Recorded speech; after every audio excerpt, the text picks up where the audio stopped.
Inirereklamo ng grupong Laban Consumer ang mga napapabalitang sobrang sinisingil na VAT ng mga gasolinahan. Pero giit ng DOF o ng Department of Finance, mali ang kwenta ng consumer group. May report si Bernadette Reyes. Dagdag pasakit sa mga motorista at mga tsuper ang 40 centavos per liter na dagdag presyo sa diesel ngayong linggo.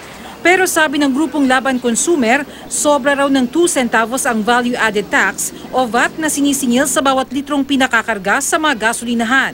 Ang ginawa raw kasi ng mga kumpanya ng langis, ang sabi ng tax code, sa gross selling price, ang idadagdag mo lang yung excise tax, 2 pesos. Pag kasi ganyan ang ginagawa ngayon, may 12% VAT yung excise tax. Ang vatable sale mo at ang VAT amount mo, sobra ng 2 centavos per liter.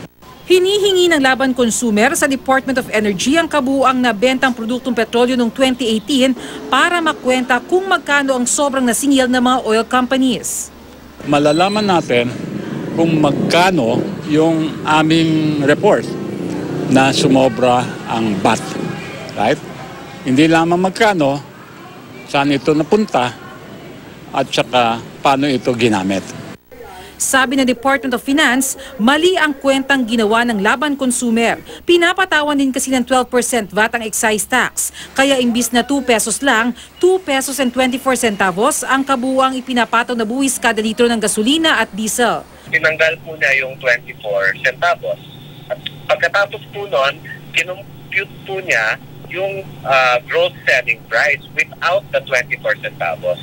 Ang mas maganda pong paraan ay from the total selling price, doon po natin alisin yung 12% VAT.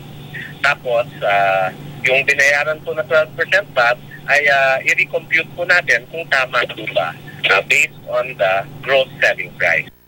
Sa ngayon, sa mahigit 8,000 gasolinahan sa Pilipinas, mahigit 1,900 pa lang o 22.61% ang nagpapatupad na ng dagdag na excise tax. Bukod sa excise tax, tumaas na ng 1 peso per liter ang gasolina, habang 1 peso and 55 centavos naman sa diesel mula nang pumasok ang taon dahil sa pagtaas ng presyo ng langis sa world market. Nagre-react yung merkado dahil doon sa production cut ng OPEC and non-OPEC member countries. So 1.2 million barrels yun per day.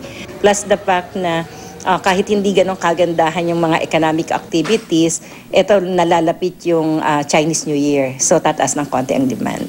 Bernadette Reyes, GMA News.